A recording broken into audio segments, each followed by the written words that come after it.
him in the pool? Was he at the bottom of the pool? Yes. He was at the bottom. Both toes, he got heavy water out, vomiting material. How many times he vomited? If there is a medical emergency outside a hospital, the chances are very likely the first people on the scene to treat the sick or injured will not be doctors. In all likelihood, they'll be EMTs, emergency medical technicians, or paramedics. In some areas, the shortage of doctors has created such a strong demand for these providers of emergency care that by the end of this century, there will be jobs for some 400,000 EMTs. Basically, what you're going to encounter, what the paramedic's going to be involved in, is taking care of the person that is sick or injured, and the hands-on skills, the psychomotor skills that they need or will be involved with would be controlling of hemorrhage, maneuvering the position of the head to get the airway open on the person, to make sure that they have a patent airway and that air is flowing through and that their vital organs are being perfused, to make sure that there's a good pulse there. If there's not, they're going to institute basic life support, breathing for the patient with the resuscitators, instituting cardiac massage over the chest. They're going to get into the establishment of the IVs, the intravenous lifelines that are needed. A paramedic does not have the many years of medical schooling a physician has, but what he or she does know can save lives, and on many occasions, it has.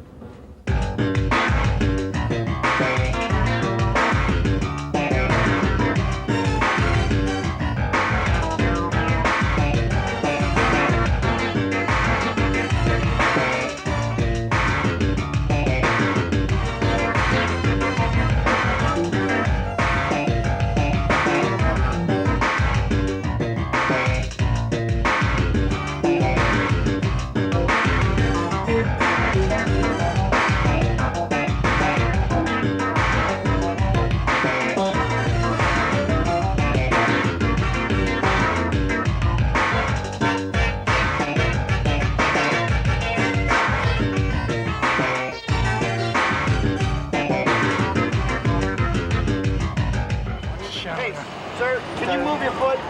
Can you move your left foot? Move your toes. Can you move your toes? Very often, it's the paramedic's ability to assess a patient on the scene in high-tension situations and communicate that information clearly to a doctor at the nearest hospital, which can be the thin thread between life and death. The phones that we have in our life support unit here are phones that connect us directly to the area hospitals, that we can communicate to the physicians directly by means of either telephone, cellular phone, or telemetry lines, and get the orders necessary to stabilize these patients.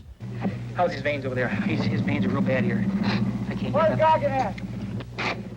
It wasn't until the Vietnam War that the paramedics truly gained the recognition they had long deserved, and education and training became widely mandatory. Now, instruction in emergency medical care is provided through a 110-hour national standard training course. Hours can be long, pressure can be severe, your physical and mental resources can be taxed. But most paramedics will tell you this is an extraordinarily rewarding career.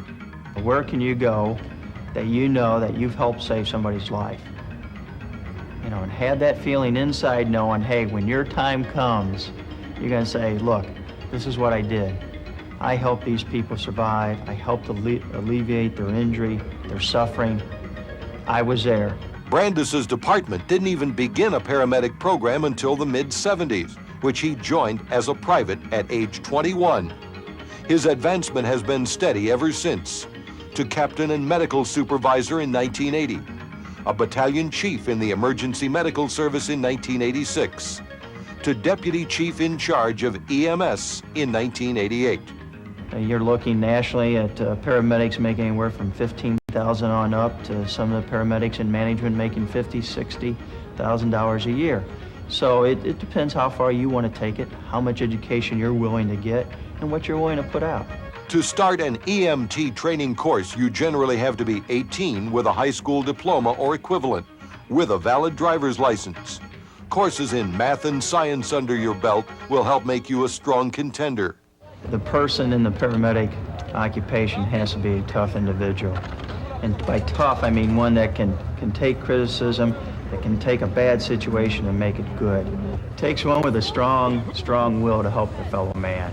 And, you know, what you mentioned is true. We see people in all predicaments, and they're hurt, you know, they're injured, or they may be dying. But it's nice to know that there's somebody there with a smile on their face and they're confident to know that I can help you. At least a junior college education is a must. Continuing education throughout your career is a given.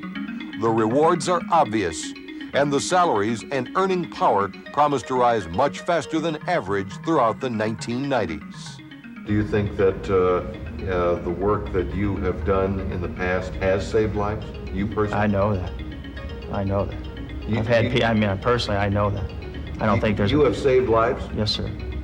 No doubt about it. And I also have comforted those that we were unable to save.